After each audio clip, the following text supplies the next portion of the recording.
Nah, saudaraku, topiknya masih mengasihi Tuhan Yesus. Maukah kita semua mengasihi Tuhan Yesus, saudaraku? Haleluya. Saya percaya itu hal yang paling indah dalam hidup ini, yaitu mengasihi Tuhan Yesus. Tidak heran Tuhan Yesus bertanya kepada Petrus, "Hai Simon, anak Yona, adakah engkau mengasihi aku?" Dia bertanya, "Adakah engkau mengasihi aku?" Saya yakin, saudaraku, Roh Tuhan juga bertanya kepada kita, adakah kita mengasihi Yesus?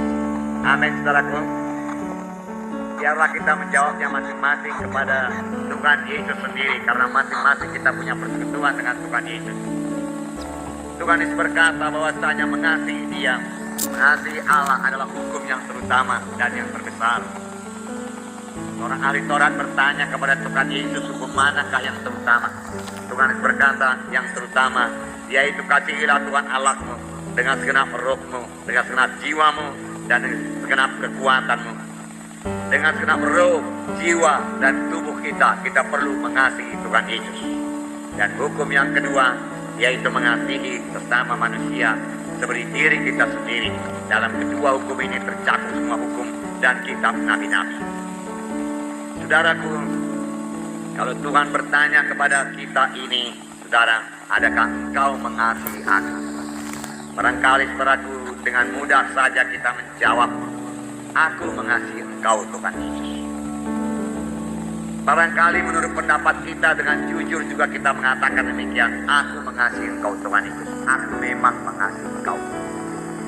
Kalau memang kita betul-betul mengasihi Tuhan Yesus, kita selalu ingat akan Tuhan Yesus, kita selalu memikirkan tentang Tuhan Yesus. Kita pertama-tama rindu mengenal Tuhan Yesus, mengetahui tentang Tuhan Yesus. Kita rindu mengetahui tentang Tuhan Yesus. Dan pengenalan kita akan Tuhan Yesus bertambah-tambah. Amin, saudara.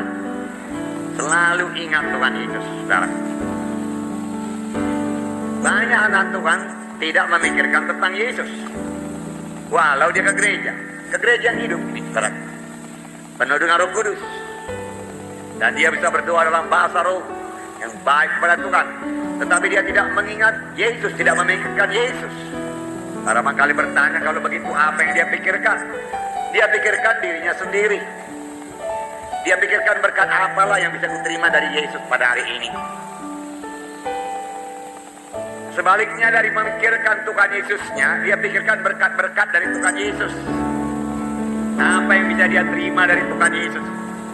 Entahkah itu kesembuhan, entahkah itu berkat berkelimpahan, berkat materi yang berkelimpahan, dia pikirkan berkat materi. Haleluya Tuhan.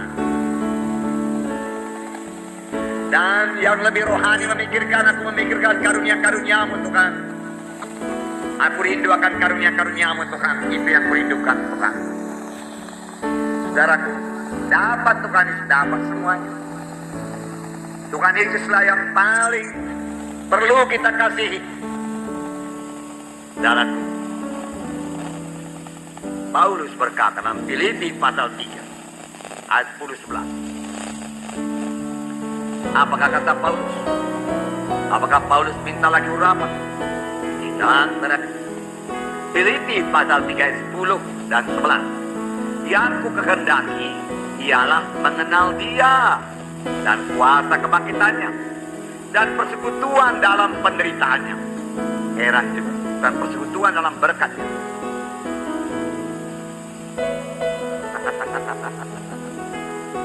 Persekutuan dalam penderitaan.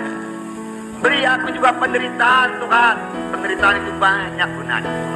Amin, saudara. Penderitaan itu membentuk kita, saudaraku, yang menjadi seperti Yesus.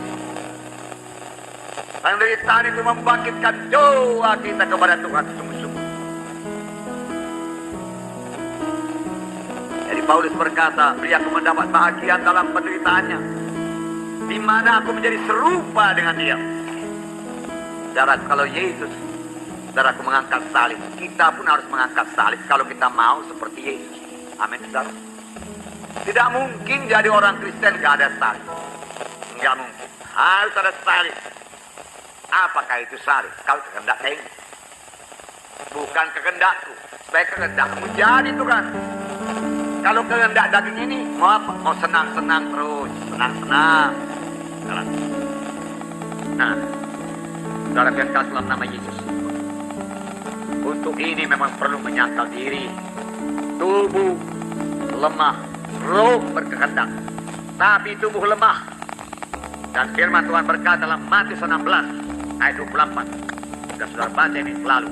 Dan membacakannya lagi kepada saudara. Matius 16 ayat 24. Sini dikatakan, lalu Yesus berkata kepada murid-muridnya, setiap orang yang mau mengikut aku, dia harus menyangkal dirinya, memikul salibnya, dan mengikut aku. Sangkal diri, tanpa penyangkalan diri.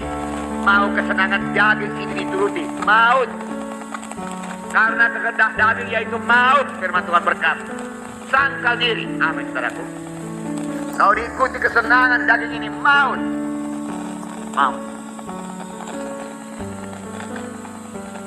Nah, saudara kekasih dalam nama Yesus, berjalan dalam kehendak daging bawa kepada maut. Galatia 5 ayat 24. Galatia pasal 5 ayat 24. Saya bacakan pada saudara.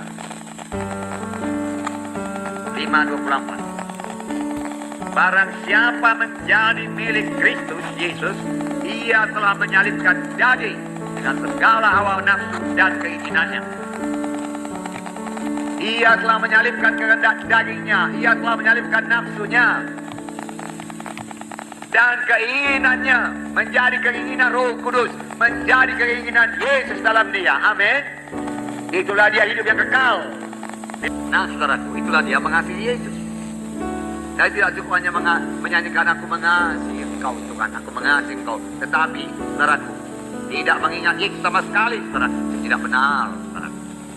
Makanya Yesus sendiri berkata, kurenungkan firman siang dan malam. Tanda mengasihi Yesus.